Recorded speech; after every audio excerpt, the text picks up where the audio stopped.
ایک موومنٹ کا حصہ ہو. اور یہ سمجھنے والی بات ہے کہ یہ پاکستان کی وہ موومنٹ ہے کہ اگر یہاں ہم شروع میں اس ملک میں رول آف لا آ جاتا جب پاکستان بنا تھا تو یہ بھی ملک آج کوئی ملیشیا سنگاپور کی طرح کا خوشحال ملک ہوتا. جب بھی شاداب نے بات کی کہ صرف ایک وجہ کہ پاکستان اوپر نہیں آ سکا اب تک کیونکہ اللہ نے جو یہ زمین ہے ہر قسم کی نعمتیں بخشی ہے اس پہ. میں جو 3.5 سال پرائم منسٹر رہا مجھے تب اندازہ ہونا شروع ہوا کہ اللہ نے اس ملک پہ کتنی نعمتیں بخشی. اس سے پہلے مجھے بھی نہیں اندازہ تھا کہ یہاں کسی چیز کی اللہ نے کبھی نہیں چھوڑی. لیکن جب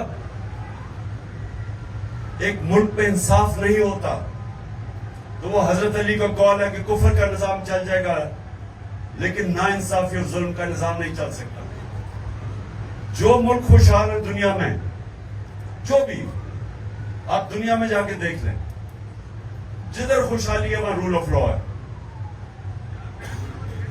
میں یہ لوگوں کو بار بار ایک مثال دیتا ہوں کہ رول آف لا انڈیکس کے اندر ڈنمارک نمبر 1 ہے اور پاکستان 129 پہ 140 ملکوں میں سے.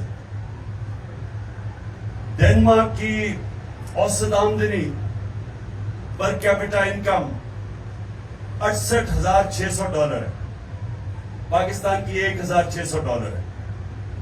اور اگر ڈنمارک کے مسائل اور پاکستان کے مسائل دیکھے تو کوئی مقابلہ ہی نہیں ہے. یہاں ہر کچھ ہے. 12 تو موسم ہے پاکستان میں اور اس کے علاوہ جو زرخیز ترین زمین ہے. یعنی ہم نے کیوں نہیں آج پاکستان کی 1 کروڑ لوگ باہر نوکریاں کر رہے ہیں. کیوں کر رہے ہیں؟ کیا وجہ کہ پاکستان میں ہمارا بیسٹ ٹیلنٹ نہیں ہے؟ کیونکہ میرٹ سسٹم ہی نہیں ہے. رول آف لا کا ایک جو شاخ ہوتی ہے وہ میرٹ ہوتی ہے. تو جب میرٹ ہی نہ ہو معاشرے میں تو اس معاشرے کے اندر تو کوئی پروگریس کا چانس ہی نہیں ہے. نیوزی لینڈ 50 لاکھ آبادی ہے, تقریباً 50 لاکھ آبادی ہے. پاکستان کی 23 کروڑ آبادی ہے. نیوزی لینڈ کی جو کرکٹ ٹیم ہے ابھی آ رہی ہے پاکستان, 50 لاکھ کی ٹیم پاکستان کا مقابلہ کر سکتی ہے, ہندوستان کا مقابلہ کر لیتی ہے. کیوں؟ کیونکہ ان کا بہترین میرٹ سسٹم ہے جو ٹیلنٹ اوپر لے آتا ہے. ملک وہ آگے جاتا ہے جس کا ٹیلنٹ اوپر آتا ہے. تو جب ایک ملک کے اندر ایک سسٹم ٹیلنٹ کو اوپر ہی نہیں آنے دیتا تو بیسٹ ٹیلنٹ ملک سے باہر ہے. آج آپ حیران ہوں گے کہ کس طرح کے کوالٹی کے پاکستانی آج پاکستان سے باہر بیٹھے ہیں. ہر فیلڈ میں صرف جو 10 آپ یہ سوچیں کہ 10 جو ٹاپ امریکہ میں پاکستانی امریکن بزنس مین ہیں, جو 10 ہم IMF سے $6 ارب کے پیچھے گھٹنوں کے اوپر ان کے سامنے بھیک مانگ رہے ہیں. $6 ارب کے پیچھے 10 پاکستانیوں کا $25 ارب ویلتھ ہے, ورتھ ہے $25 ارب. جو 16,000 پاکستانی ڈاکٹر ہیں امریکہ میں ان کی ورتھ نیٹ ورتھ $200 ارب ہے.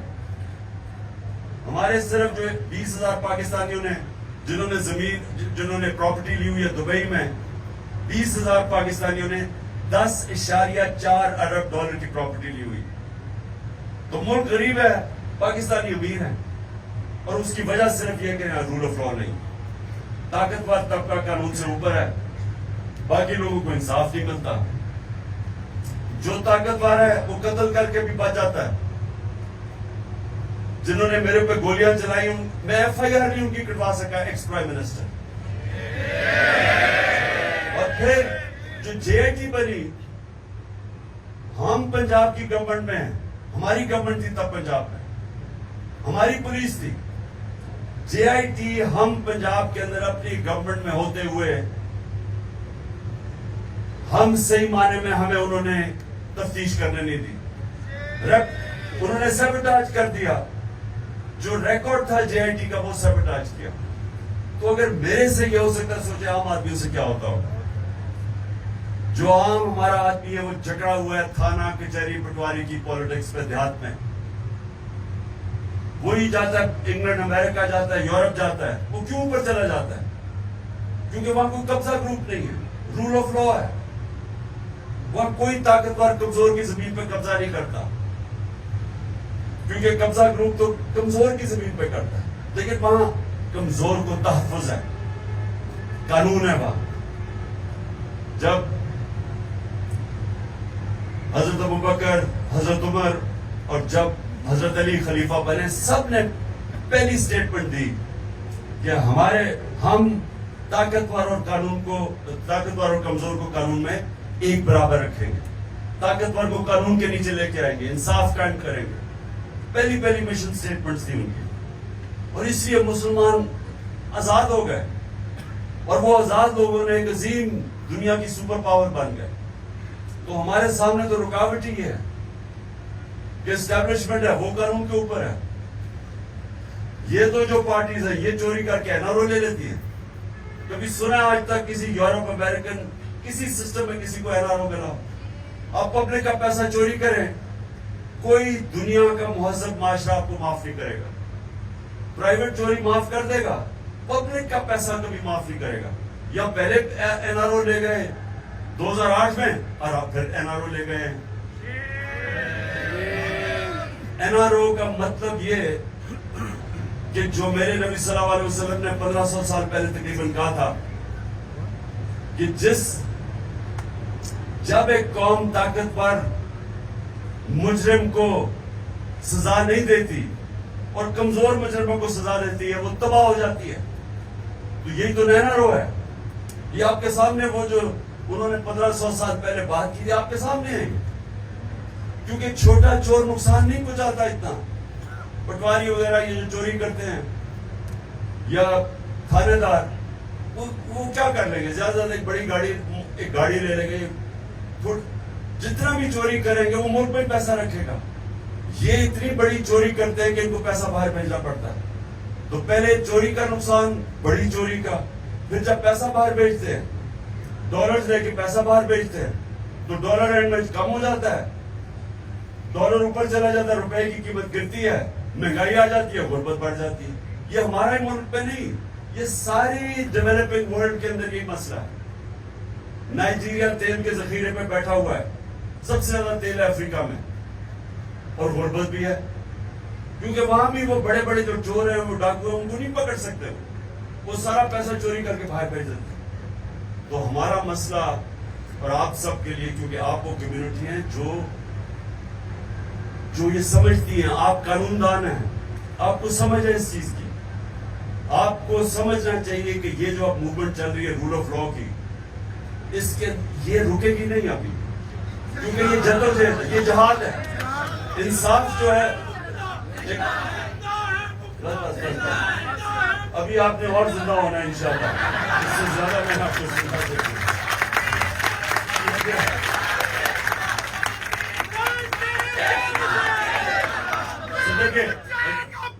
بس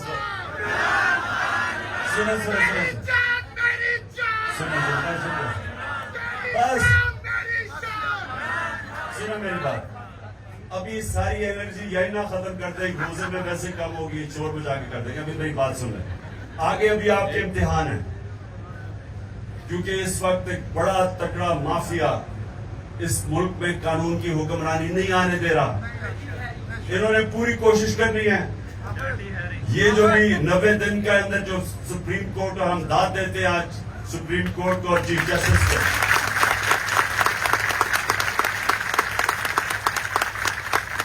ہر قسم کے پریشر کے باوجود, پریشر ایک دو مافیاز کی, دو پارٹیز جو الیکشن سے بھاگی ہوئی ہیں, ان کا پریشر ایک تھا, اور دوسرا نامعلوم افراد کا پریشر تھا.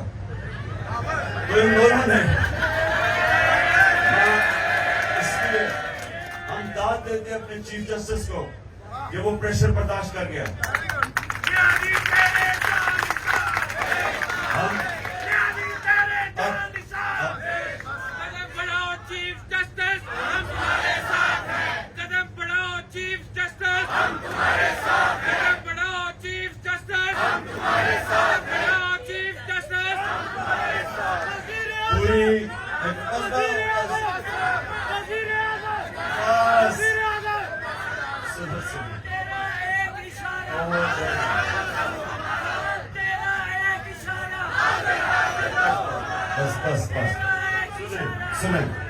میں ذرا آخری دو باتیں آپ کے سامنے کر دوں. سن لیں میری بات. اس وقت انہوں نے پوری کوشش کرنی ہے ابھی بھی الیکشن نہ کرنے کی. یہ پوری کوشش کریں گے. تو اس لیے آپ سب کو تیاری کرنی چاہیے.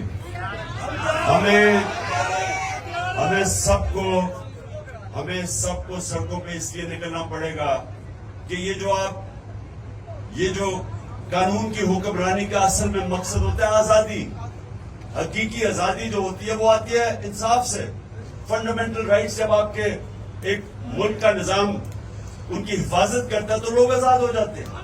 ایک منٹ ابھی نہیں بس کرو.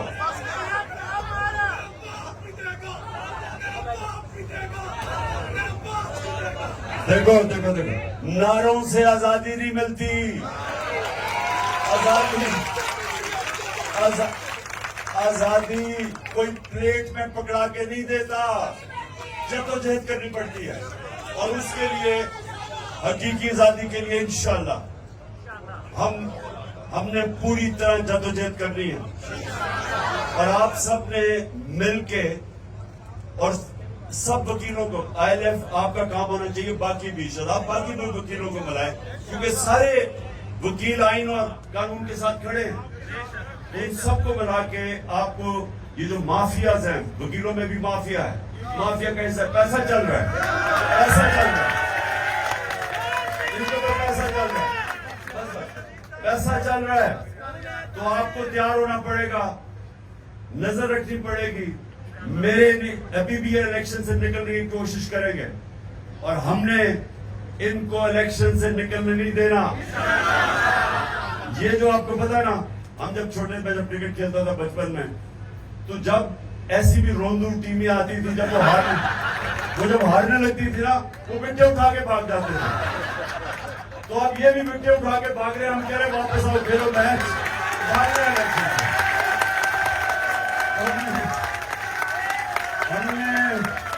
ہم نے ان روندوں کو بھاگنے نہیں دینا. الیکشن کروا رہے ہیں. تو میں پھر سے آپ کو میں خراج تحسین پیش کرتا ہوں. جس طرح سپریم کورٹ کے باہر نکلے اور چیف جسٹس کے ساتھ کھڑے ہوا, سب کو میں خراج تحسین پیش کرتا ہوں. اور پلیز آپ سب تیار رہیں. میں آپ کو شاداب حسان کے تھرو آپ کو بتاتا رہوں گا, کیونکہ انہوں نے ابھی یہ ڈرٹی ہیری وغیرہ نے پلان کیا ہوا کہ ہمارے ابھی آج علی زیدی کو پکڑ لیا, اس سے پہلے وقاص امجد ہمارے سوشل میڈیا کے لڑکوں کو پکڑ لیا, علی امین کو گنڈا پور کو پکڑ لیا. تو ہم نے سب نے تیار رہنا. اس سے پہلے میرا جو سیکیورٹی انچارج تھا افتخار گمن, اس کو پکڑ لیا. اس سے پہلے میرا وہ اس کو اٹھا کے لے گئے, جو میرا بنی گالا میں وہ گھر دیکھتا تھا, اس کو اٹھا کے لے گئے. خزامے کو اٹھا کے لے گئے. اظہر مشوانی کو 7 دن کے لیے غائب کر دیا. تو یہ جو اس ملک کے اندر جنگل کا قانون ہے, اس کے خلاف ہم نے سب نے جہاد کر لی. یہ جنگل کا قانون ہے, جب چاہے جسے پکڑ لے اور جو مرضی کسی سے کر لے. ان کو ڈر نہ ہو, قانون کا کوئی ان کو فکر نہ ہو, کیونکہ قانون سے اوپر بیٹھے ہوئے ہیں. تو یہ ہے ہماری جنگ.